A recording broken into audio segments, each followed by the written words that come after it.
Look, 6-goal loss in the end, but there was some good patches there where you really challenged them. Yeah, there was.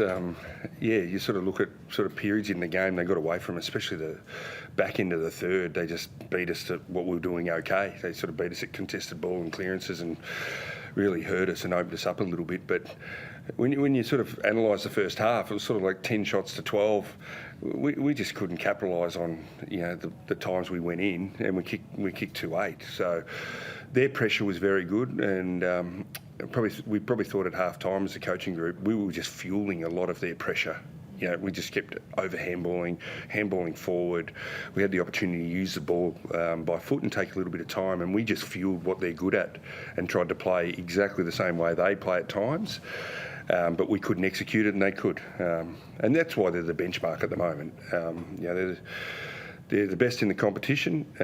They've lost one game of footy, but really we take a bit away from today in not so much about the win and loss, but more around the education of what we're trying to do as a footy team. And then we do that as a collective unit and also individually. I think some of the players playing on a DeGoey and other players, I think they'll learn a bit from today. Will Phillips, the best game he's had for... Yeah, I thought he's pretty good last week. His numbers won't say 30 possessions last week, but he was tough and hard last week, which was great. So I think he's sort of backed it up, which is great, and he took a real step. And I think Scott's game last week was probably the best for the footy club, but he backed that up again, and that's a challenge for us. We had some players with some talent, but trying to get some consistency in their performance is what's going to make us a better team. And I think through this year we've had players play well and then not back up the following week, or play well for a quarter but not for the next quarter. So that's what we're working on. But yeah, there were some good signs there. You obviously weren't here last year for Will Phillips and going through his glandular fever and those sorts of things, but what were the conversations in the pre-season around him and how you could get the best out of him? Because it was obviously a very high draft pick. Yeah, Clarko had a lot of conversations with him, and being in the club for a short period there, and I know Jordan Russell has done a lot of work with Will. Very diligent the way he goes about his preparation and all that, and it was probably about trying to keep building, because you come from a position where you've probably lost a little bit of fitness, and he was just working his way back into it. So he just had to keep building every month, every week, and keep improving his game. But he's starting to get a bit of benefit from that now, which is great.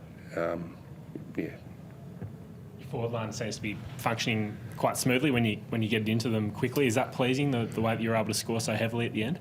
Yeah, it was. I think Nick's put a really good block of work together, and he's working really hard. And for us to see him get 5 today, but some days he's going to lead a lot and move and do all the work that you want him to do, and we won't kick the ball well to him, or the opposition will be good enough. So today it was great to see him get a reward.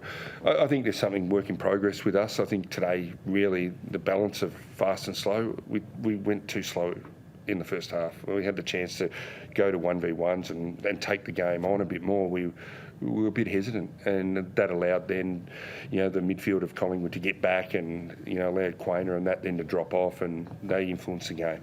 Yeah.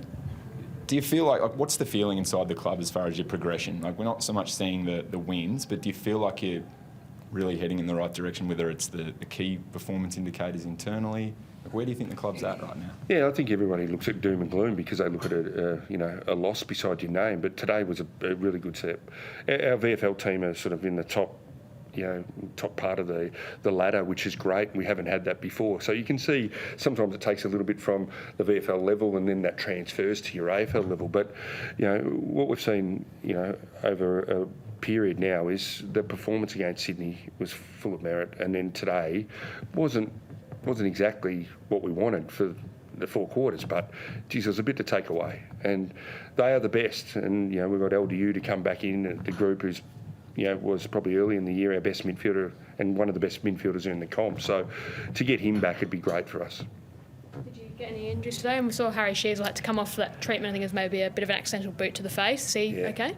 He's fine. He's just got stitched up. That's sort of the the thing, isn't it? When you're a young player and you get stitched up, you become an official AFL player, don't you? Stitches sort of gives you the AFL. I told him might give him a certificate now to say now you're a true blue AFL player with stitches. So no, he's fine.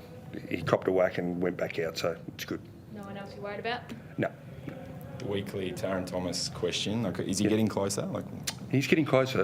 VFL won today against Collingwood, who were about the same position on the ladder. He played all right. I think Tucker had a lot of the ball, and Kane Turner kicked 4. I think Taron and Benny Cunnington did their roles, played their part. Is that enough to push in? We'll have a chat about it during the week. But his name will be mentioned around selection, and we'll just see where it's at. and it's purely form and match fitness right now. Yep. That's what it's about. Yep. That's exactly right. Yep. Is there a bit of a form concern for Ben Mackay? Seems to be a bit down on confidence in some of those one-on-ones. Yeah, so, more in the first half, I think, than the second half. He probably had 3 there that you would have thought Ben would got a hand in and all that, but he's working extremely hard behind the scenes. But yeah, he was down in the first half today, and sort of got going a bit in the second half. But yeah, he'd look back on that and say, technically, how do I go about it? And he'll work with Johnny on that and make sure he's better for next week. Great, thanks everyone.